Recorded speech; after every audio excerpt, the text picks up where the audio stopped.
సభలో ఎంతమంది అవిటి వాళ్ళు ఉన్నారో చెక్ చేద్దామా? హ్యాండిక్యాప్డ్. ఎందుకంటే ఇందాక జై తెలంగాణ అంటే ఒక్క చేయలేవలే, ఒక్క నోట్లోకి వెళ్ళి నినాదం రాలే.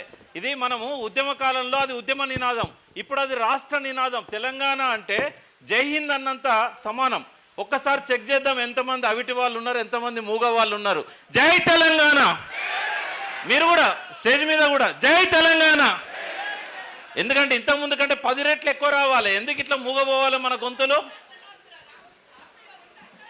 అనాలే హ్యాపీ అనేది మన.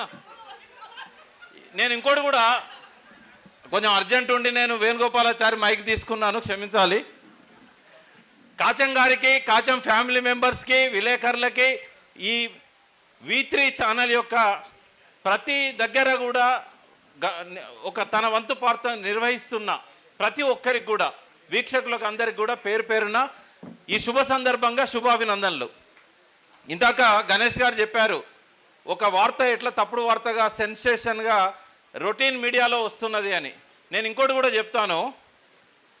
ఇవాళ తెలంగాణ ఉద్యమంలో 69లో కానీ మలిదశ ఉద్యమంలో కానీ ఎంతోమంది పాల్గొన్నారు, ఎంతోమంది సాక్రిఫైస్ చేశారు.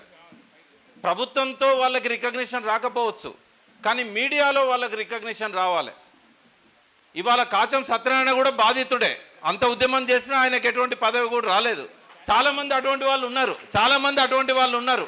సరే, ప్రభుత్వంలో ఉండే అవకాశాలు తక్కువ ఉంటాయి, అక్కడ ఉండే పోస్టులు తక్కువ ఉంటాయి. ఎంతమంది గొప్ప పాత్ర నిర్వహించినా 18 మందికే మంత్రి పదవి వస్తుంది. ఎంతమంది గొప్ప పాత్ర నిర్వహించినా 119 మందికే ఎమ్మెల్యే అవకాశం వస్తుంది. కానీ మన ఛానల్స్ ఏం చేయాలంటే ప్రజలకు గుర్తు చేస్తూ ఉండాలి వారు చరిత్రలో ఎటువంటి పాత్ర నిర్వహించారు. ఒకటి. రెండవది ఏంటంటే ఉద్యమ కాలంలో అనేక తప్పుడు కేసులు ఆంధ్ర ప్రభుత్వం పెట్టింది. ఎవరెవరి మీద ఏం తప్పుడు కేసులు పెట్టింది వాటిని ప్రభుత్వం దృష్టికి తీసుకురావడానికి కూడా మీడియా మళ్ళొక్కసారి ప్రయత్నం చేయాలి. ఎందుకంటే నాకు చాలామంది ఫోన్లు చేస్తారు, అన్న ఇప్పటికీ నా మీద 10 కేసులు ఉన్నాయని. మరి ఆ కేసులు ఎందుకు పోలేదు? ప్రభుత్వం చాలా కేసులు తీసేసింది. కొన్ని గుర్తు చేయాల్సిన అవసరం ఉంటుంది. కొన్ని ఒక జడ్జి గారి మీద జంతర్ మంతర్ దగ్గర అడ్వకేట్స్ అందరూ కూడా ఆయనతో పాటు పార్టిసిపేట్ చేశారు. కానీ ఆయన జడ్జి కావడం వల్ల ఒక హైకోర్టు జడ్జి కోపం వచ్చింది, ఈయనే మాకు అగెనెస్ట్గా ధర్నా చేస్తాడా అని చెప్పి. ఆయన మీద ఆయన సంపాదన కంటే ఎక్కువ ఆస్తున్నదని చెప్పి ఒక తప్పుడు కేసు పెట్టారు. అది ఎంత తప్పుడు కేసు అంటే మెడ మీద తలకాయ ఉన్నోనికి ఎవరికి చెప్పినా కూడా ఇది అన్యాయం అని అంటాడు. కానీ ఇప్పటికీ ఆ కేసు నడుస్తూ ఉన్నది. కేసు పెట్టినప్పుడు సెన్సేషన్ చేస్తుంది మీడియా. మనం అనుకుంటాం నిజంగానే అవినీతి పరుడేమో అనుకుంటాం, కానీ జడ్జిమెంట్ ఇచ్చినప్పుడు దాన్ని ఏ మీడియా ప్రసారం చేయదు. ఇతను నిజాయితీ పరుడని కోర్టు కనుక జడ్జిమెంట్ ఇస్తే అది మర్చిపోతాం మనం. మన మనసులో ఎప్పటికతను ఒక దోషిగానే ముద్రపడుతూ ఉంటుంది.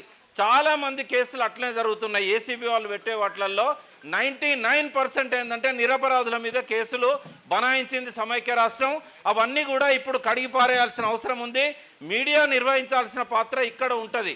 మనం మెయిన్ స్ట్రీమ్ మీడియాతో పోటీ పడలేం, కానీ మెయిన్ స్ట్రీమ్ మీడియాలో ఏవైతే లోపాలు ఉన్నాయో, ఏవైతే చెప్పలేకపోతున్నారో అటువంటి వాటిని మనం గమనించి వాటిని మనం ప్రసారం చేసి ప్రజల మనస్సులను మనం గెలుచుకోవాల్సిన అవసరం ఉంటుంది. ఈ సందర్భంగా ఈ 4 మాటలు మాట్లాడే అవకాశం ఇచ్చినందుకు కాచం గారికి, నిర్వాహకుల కృతజ్ఞతలు. జై తెలంగాణ.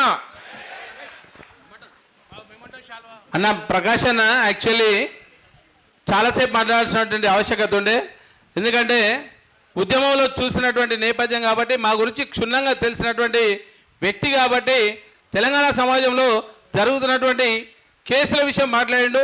ఇప్పుడున్నటువంటి ఎవరైనా ఉద్యమకారులు పడేటువంటి ఇబ్బందులు, ఆ బాధలను కూడా వెలికి తీసే ప్రయత్నం మేము V3 న్యూస్ చేస్తాం.